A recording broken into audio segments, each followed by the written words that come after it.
Assalamualaikum warahmatullahi wabarakatuh. Perkenalkan, nama saya Nurlinda. Saya dari program studi ilmu kelautan dengan nomor NPM 05182511-002. Hari ini saya akan mempresentasikan sebuah jurnal dari Danuda Barat, Eva Utami, dan Mualimah Udatui dengan judul Analisis Keanekaragaman Jenis Plankton di Perairan Pulau Sumujur dan Muara Sungai Kurau, Kabupaten Bangka Tengah. Baik, selanjutnya pendahuluan. Di sini dijelaskan bahwa plankton adalah organisme kecil yang hidup melayang di kolam air dan sangat penting dalam ekosistem perairan. Jadi, plankton adalah organisme renik yang hidupnya itu tergantung pada kecepatan arus dan melayang-layang di atas permukaan air. Kemudian di sini tujuan penelitian ini bertujuan untuk menentukan jenis plankton, indeks ekologi plankton, dan hubungan antara parameter fisika kimia perairan dengan keanekaragaman jenis plankton. Baik. Selanjutnya, latar belakang. Yang melatar belakangi penelitian ini ada 3, yaitu yang pertama peran ekosistem, yang kedua aktivitas manusia, dan yang ketiga keterbatasan informasi. Nah, yang pertama, peran ekosistem Pulau Sumujur dan Muara Sungai Kurau ini ternyata memiliki peran penting dalam ekosistem perairan. Selanjutnya, aktivitas manusia. Nah, aktivitas manusia di sekitar perairan itu dapat mempengaruhi kualitas air dan keanekaragaman plankton. Kemudian yang ketiga itu adalah keterbatasan informasi. Jadi ternyata informasi tentang plankton di Pulau Semujur dan Muara Sungai ini terbatas, sehingga mereka perlu melakukan penelitian yang mendalam. Selanjutnya yaitu metode penelitian atau metodologi penelitian. Mereka melakukan penelitian ini pada bulan Maret dan April tahun 2021. Mereka menggunakan metode pengambilan sampel plankton yang dilakukan secara vertikal menggunakan plankton net. Selanjutnya, lokasi analisisnya yaitu dilakukan di Laboratorium Ilmu Kelautan Universitas Bangka Belitung. Data analisis yang digunakan menggunakan analisis korelasi Spearman dengan bantuan software SPSS 24. Hasil dan pembahasan.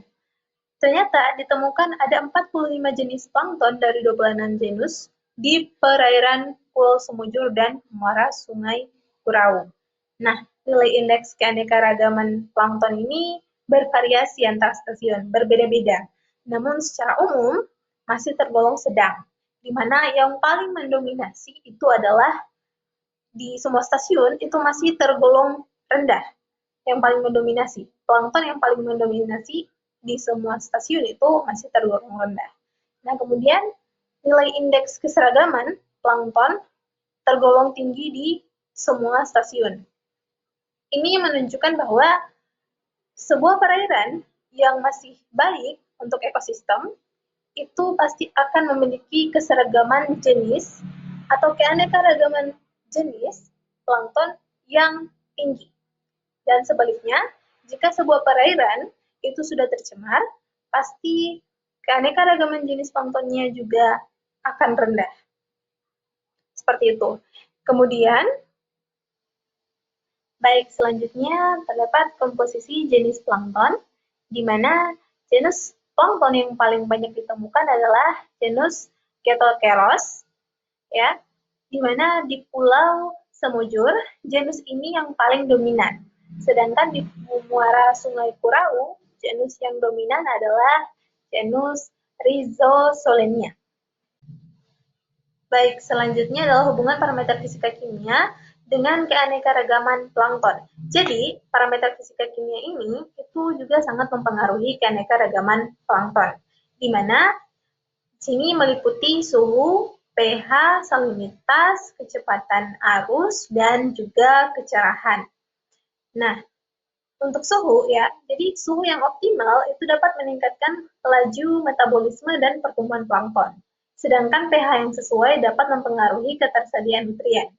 Di mana salinitas juga mempengaruhi nih, ya. Salinitas yang stabil itu dapat memungkinkan plankton untuk beradaptasi dan berkembang. Jadi kalau salinitasnya itu normal untuk kehidupan plankton, maka plankton juga bisa berkembang dengan baik.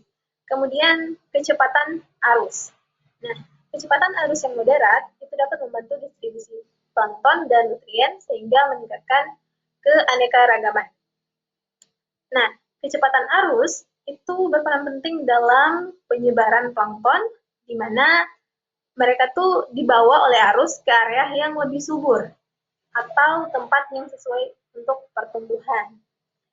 Nah, arus yang kuat ya itu juga bisa membantu plankton untuk berpindah ke area yang lebih baik. Tetapi arus yang terlalu kuat itu juga bisa membahayakan mereka. Nah, selanjutnya mengenai kecerahan berkorelasi negatif dengan keanekaragaman plankton. Nah, korelasi negatif antara kecerahan dengan keanekaragaman kelompok plankton itu menunjukkan bahwa semakin tinggi kecerahan, maka semakin rendah keanekaragaman jenis planktonnya. Seperti itu. Baik, selanjutnya yang terakhir adalah kesimpulan. Nah, ternyata didapatkan 3 kesimpulan. Yang pertama adalah jenis plankton yang ditemukan di muara Sungai Kurau lebih banyak dibandingkan di Pulau Semujur. Dan kedua, nilai indeks keanekaragaman tergolong sedang menunjukkan kondisi perairan yang stabil. Jadi ternyata keanekaragaman plankton di perairan tersebut itu masih sedang. Ini menunjukkan bahwa kondisi perairan di sana itu masih stabil. Nah, yang ketiga itu adalah hasil korelasi yang menunjukkan bahwa parameter fisika kimia mempengaruhi keanekaragaman plankton. Ya, seperti yang sudah dijelaskan sebelumnya bahwa ternyata memang keanekaragaman plankton itu tuh sangat-sangat berpengaruh pada parameter fisika kimianya. Baik. Baik, kita sampai ke penghujung slide. Mungkin ini saja yang bisa saya sampaikan. Terima kasih banyak. Saya Panyu Pantun 4 Baris untuk mengakhiri presentasi ini, yaitu 2-3 ikan universal manalah sama si ikan pelagis. 4-5 si plankton kesal, this is my first time presentation like this. Baik, terima kasih banyak. Saya pamit undur diri. Wassalamualaikum warahmatullahi wabarakatuh.